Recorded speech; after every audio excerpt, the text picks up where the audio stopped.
امام غزالی وہیں سے پڑھ کے فارغ ہوئے تھے. امام ابو حنیفہ وہاں مدفون ہیں. امام احمد بن حنبل وہاں مدفون ہیں. امام شافعی بعد میں مصر میں جا کے مدفون ہوئے، لیکن آپ کی زندگی کا ایک بڑا حصہ مصر بغداد شریفی کی سرزمین پہ گزرا. عزیزان محترم، معروف کرخی و جنید بغدادی و فضلی و سختی کے در سے صوفیہ بغداد شریفی کی سرزمین پر ظاہر ہوئے. عزیزان محترم، امام غزالی یہیں کی خاک سے اٹھ کر دنیا کے سامنے حجت الاسلام بن کر ظاہر ہوئے. وہ بغداد جو پوری دنیا میں علم کا مرکز تھا، اور بغداد کی جامع مسجد کے ممبر پر بیٹھ کر حضور غوث پاک رضی اللہ تعالیٰ نے سلسلہ قادری عالیہ کا اجرا فرمایا. اب یہاں پر ایک بات سمجھ میں آتی ہے، اور میں ایک بات اور بھی آپ کے سامنے عرض کر رہا ہوں کہ اس سلسلہ بیعت کو ہم اس طرح ثابت نہیں کر سکتے جس طرح شریعت کے احکام کو ہم ظاہر کرتے ہیں. بالفاظ دیگر یہ زبردستی کا سودا نہیں ہے، بالکل عشق اور محبت اور آپشن کی چیز ہے. اگر مثال کے طور پر میں آپ کو بلا کر بڑھوں کہ آپ ان سے محبت کرنے لگ جائیں، آج سے میں آپ کو مہینے کو 5,000 روپے دے دیتا ہوں، تنخواہ لے کر آپ ان سے محبت کریں تو ایسا محبت ہوتی. محبت کا معاملہ زبردستی کا نہیں ہے، یہ بالکل آپشنل اور چوائس کی چیز ہوتی ہے. تو طریقت کا معاملہ یہ ہے کہ وہ 2+2=2 اور کے جیسی چیز آج بھی نہیں ہے. آج بھی اتنی آسانی سے وہ چیز سمجھ میں آنے والی نہیں ہے. تو پھر حضور غوث پاک رضی اللہ تعالیٰ نے منظر عام پر کیسے لایا سلسلہ بیعت کو؟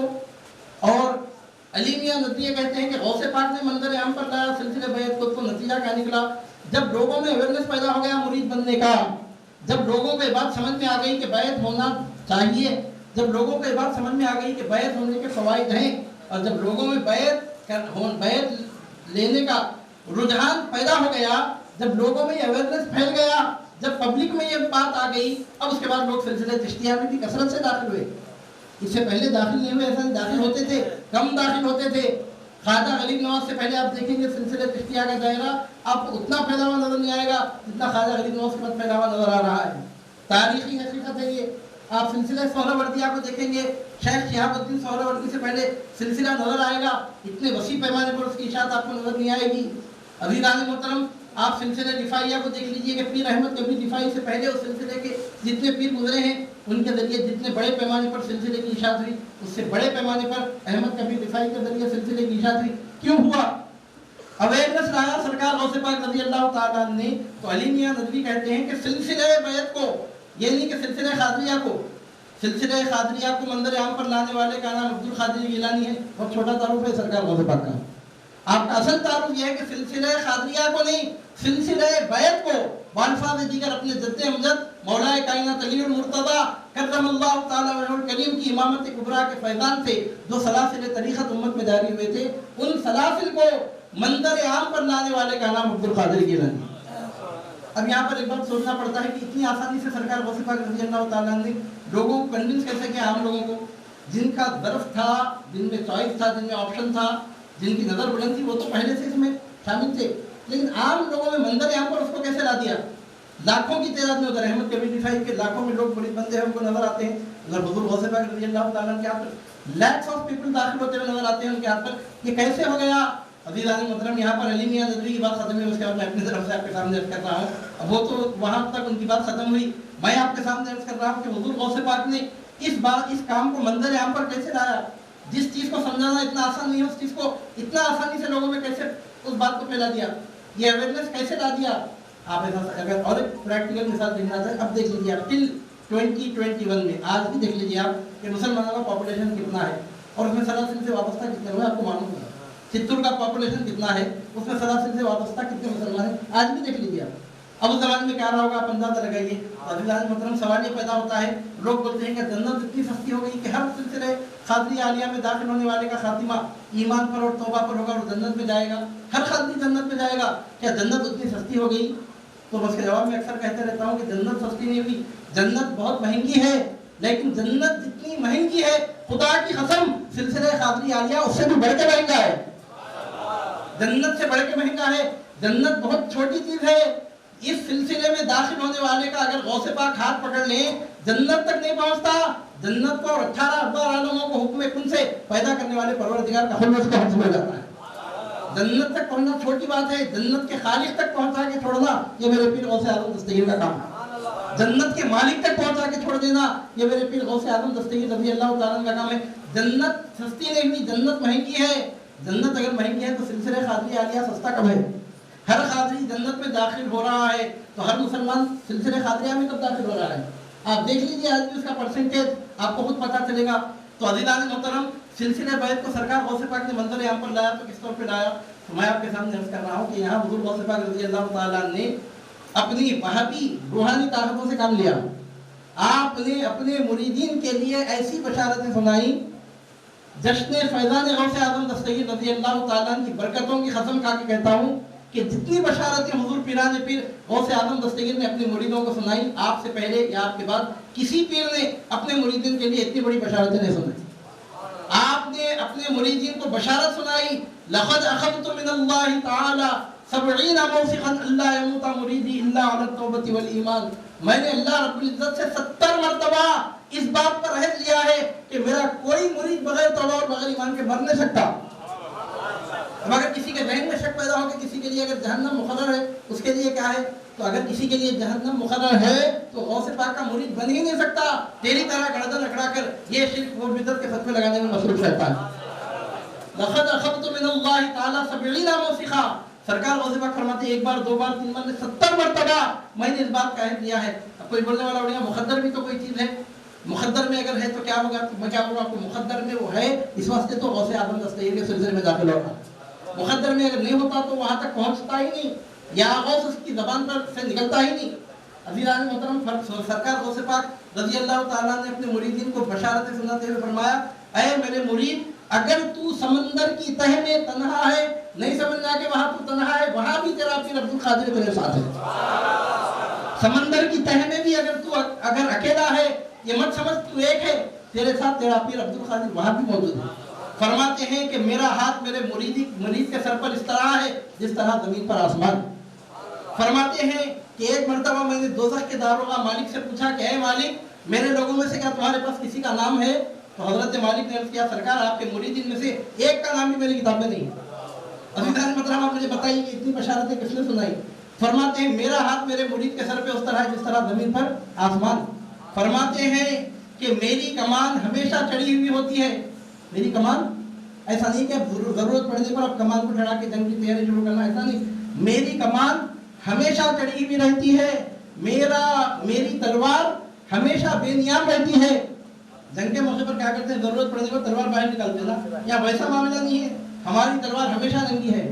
فرماتے ہیں کہ میری تلوار، میری کمان چڑھی ہوئی ہے، میری تلوار بے نیام ہے۔ فرماتے ہیں کہ میرا تیر نشانے پہ لگتا ہے۔ فرماتے ہیں کہ میرا نیزہ خطا نہیں کرتا۔ عزیزان محترم، آپ مجھے بتائیے کہ اتنی بڑی بشارتیں اور کسی نے سنائی؟ فرماتے ہیں کہ اے میرے مریدہم وطب وشتع وغنی وافعل ما تشاء فالاسم علی۔ اے میرے مرید، مست ہو جا، خوش ہو جا، خوشی کے ترانے گا، کیا کرنا چاہتا ہے میری محبت میں کر، میرا نام بہت بلند ہے۔ کس نے کہا مجھے؟ آپ بتائیے، ہے تو لائیے، پیش کیجئے وتھ ڈاکومنٹ کی ایویڈنس بات کرنا، خالی زبانی گھوڑے اگر دوڑیں گے تو آپ خیالی گھوڑے دوڑیں گے تو بات آگے نہیں بڑھے گی۔ عزیزان محترم، مجھے آپ بتائیے کس نے کہا؟ سرکار غوث پاک فرماتے ہیں مریدی لا تخف اللہ ربی عطانی رفعتا نلت المنالی۔ اے میرے مرید، خوف نہ کر، اللہ میرا رب ہے، جو مجھے حاصل ہونا چاہیے تھا سب میرے پروردگار نے مجھے عطا فرما دیا۔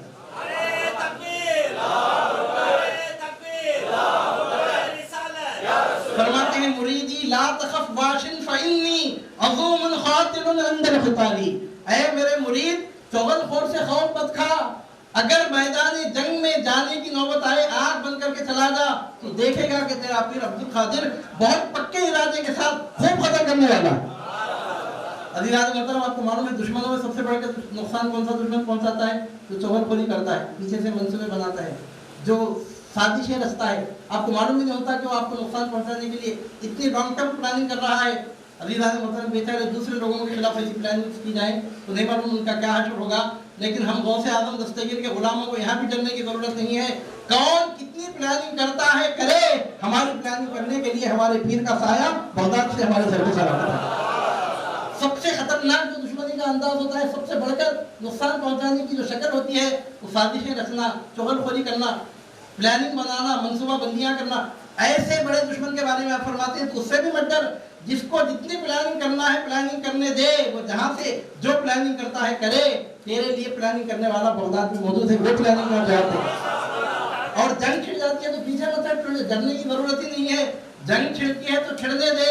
یہ بات کون فرما سکتے ہیں؟ یہ بات وہی صاحب ذوالفقار کا والد بول سکتا ہے کہ جس نے اپنے ہاتھ سے ایک تلوار سے 70,000 کو تنہا قتل کر کے جس نے گنیز ریکارڈ بنایا ہے وہ ریکارڈ بنایا.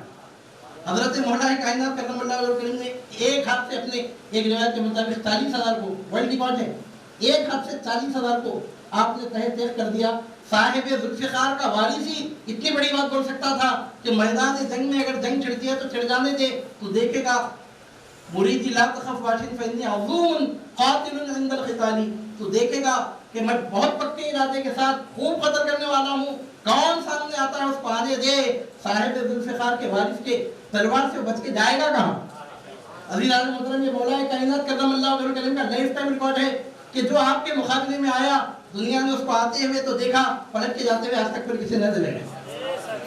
دنیا میں جو تلواریں بنائی جاتی ہیں ایک تلوار 100 یا 200 یا 500 تلواروں کا مقابلہ کرنے کے بعد ٹوٹ جاتی ہیں. یہ ذوالفقار یہ واحد تلوار ہے کہ ہزاروں تلواروں کا مقابلہ کرنے کے باوجود اس کی مضبوطی جیسی کہ ویسی قائم ہے. یہاں تک کہ کہنے والے نے کہا لا فتح الا علی لا سیف الا ذوالفقار. علی کے سوا کوئی بہادر ہی نہیں ہے. تلوار تو دنیا میں ایک ہی ہے وہ ذوالفقار ہے. آج آپ نے دیکھا ہوگا سنا ہوگا جلیل ارطغرل کے نام سے ڈرامہ نکلا. ہالی ووڈ کا پورا ریکارڈ توڑ دیا. بالی ووڈ کا پورا ریکارڈ توڑ دیا ڈرامہ. جب سے فلم انڈسٹری نکلی ہے ہالی ووڈ اور بالی ووڈ دونوں کا ریکارڈ توڑ دیا. کوئی غلط بات ہے بھی نہیں اس میں. مسلمانوں کی تہذیب وغیرہ بتائی گئی ہے اس میں. تو عزیزان محترم فلم انڈسٹری جب سے ایجاد ہوئی نا پورا ریکارڈ توڑ دیا. دا جلیل ارطغرل. اور آپ کو معلوم ہے کہ وہ جو سیزن شروع ہوتا ہے اس کے وہ 4-5 سیزن ہیں. ایک سیزن 60-70 ایپیسوڈز ہوتے ہیں. جو بھی ہے the first impression is the last impression. The first impression is the best impression. یہ ارطغرل جلیل ارطغرل نے پوری فلم انڈسٹری کا ریکارڈ توڑ کے رکھ دیا. آپ کو معلوم ہے کہ اس ڈرامے کا جو آغاز ہوتا ہے سب سے پہلا جملہ کیا آتا ہے اس میں. جو فرسٹ سیزن کا جو فرسٹ ایپیسوڈ کا پہلا جملہ جو اس میں جس سے شروعات ہوتی ہے عزیزان محترم لوہار ہوتا ہے کہ جو لوہے کے کارخانے میں تلواریں تیار کر رہا ہوتا ہے اور وہ کہتا ہے کہ علی کے سوا کوئی بہادر نہیں. تلوار تو صرف ذوالفقار ہی ہے. عزیزان محترم آپ اندازہ لگائیے جس ڈرامے کے آغاز میں لا فتح الا علی لا سیف الا ذوالفقار پڑھ لیا جائے 100 سال کی فلم انڈسٹری کا ریکارڈ پھر اس کے سامنے باقی نہیں رہتا. یہاں پر شعر نہیں پڑھا جا رہا تھا. مولا کائنات کے حسن اور حسین دونوں صاحبزادوں کے خون کا پورا فیضان ایک نقطے پہ جمع ہو کے یہاں پر گفتگو کر رہا تھا. اب مجھے آپ بتائیے کہ جب اتنی بشارتیں حضور پیران پیر غوث اعظم دستگیر رضی اللہ تعالیٰ نے دی. لوگوں کی عادت کیا ہے پبلک کی عادت کیا ہے جہاں فائدہ دیکھتے ہیں لوگ آگے بڑھتے ہیں. آپ ان کو بٹھا کر یہ دلیل ہے وہ ثبوت ہے یہ ہے وہ ہے. سمجھنا آسان ہے سمجھانا مشکل ہے. ان سے یہ بول دینا کہ آج تو میرے ہاتھ پہ بیعت کر بغیر توبہ اور بغیر ایمان کے تو مر نہیں سکتا. میں تجھے ضمانت دیتا ہوں. تو میری مریدی کے حلقے میں داخل ہو کے دیکھ کہ جس طرح آسمان زمین پہ ہے تو میرے ہاتھ کے نیچے رہے گا. دشمن سے لڑ لے خوشی کے ترانے گا کیا کرنا چاہتا ہے کر. فرماتے ہیں اے میرے مرید تو اگر جید نہیں ہے تو اگر ناقص ہے تجھے افسوس کرنے کی ضرورت نہیں ہے. تو ناقص ہے تو کیا ہوا تیرا پیر تو کامل ہے. لم تکن یکن جیدا فانا جید. فرماتے ہیں یا مریدی لم تکن جیدا فانا جید. اے میرے مرید تو اگر جید نہیں ہے تو کیا ہوا میں تو جید ہوں. اگر کوئی تجھ سے تیرے نفس نکالے تیرے عیب تلاش کرے تم میں یہ کمی ہے تم میں وہ کمی ہے تم میں وہ کمی ہے تو تم جواب میں کہہ دو کہ میں جو بھی ہوں میرے پیر عبد القادر گیلانی کی مثال کسی کے پاس ہے تو مجھے لا کر بتاؤ. جو بھی ہوں درے غوث الورا کا فقیر ہوں یہی بات میری عزت و شرف کے لیے کافی ہے. یہ بولنے کا طریقہ آپ نے سکھایا. عزیزان محترم اب عیب ڈھونڈنا تو عیب ڈھونڈنا. سرکار غوث پاک رضی اللہ تعالیٰ کی شان میں کوئی عیب ڈھونڈ سکتا. وہی تو میں بولنا چاہ رہا ہوں آپ کے سامنے کہ جن کی عادت نکتہ چینی کی ہے وہ نکتہ آفرینی کرنے پہ مجبور ہو گئے. جن کی عادت عیب ڈھونڈنے کی ہے وہ لوگ خوبیاں بیان کرنے پہ مجبور ہو گئے. تو دوسرے لوگوں کے بارے میں ہم کیا کہہ سکتے ہیں. اب آئیے میں چند منٹ میں چند اہم امور بیان کر کے اپنی بات کو تکمیل تک پہنچا دوں. قریب زمانے میں سعودی عرب کے مفتی اعظم گزرے ہیں. اب یہ تو علمیہ ندوی کے حوالے سے میں نے آپ کے سامنے کہا کہ پبلک لیول پر سلسلے بیعت کو لانے والے کا نام شیخ عبد القادر گیلانی رضی اللہ تعالیٰ نے. عزیزان محترم بشارتیں سنا کر آپ نے ماحول بنا دیا. جب ماحول کریٹ ہو گیا جب ماحول بن گیا لوگوں میں اویئرنیس آ گیا اب لوگ سب سلسلوں میں داخل ہونے لگے. آپ اس کا اگر ہسٹوریکل ایویڈنس دیکھنا چاہتے ہیں دیکھ لیجئے سلسلے چشتیہ پہ غریب نواز سے پہلے کتنے لوگ تھے ان کے بعد اب کتنے لوگ ہو گئے. آپ دیکھ لیجئے سلسلے سہروردیہ میں شہاب الدین سہروردی سے پہلے کتنے لوگ تھے بعد میں کتنے بڑھ گئے. آپ دیکھ لیجئے کہ احمد کبیر رفاعی سے پہلے سلسلے رفاعیہ کے شیوخ کے کتنے مریدین تھے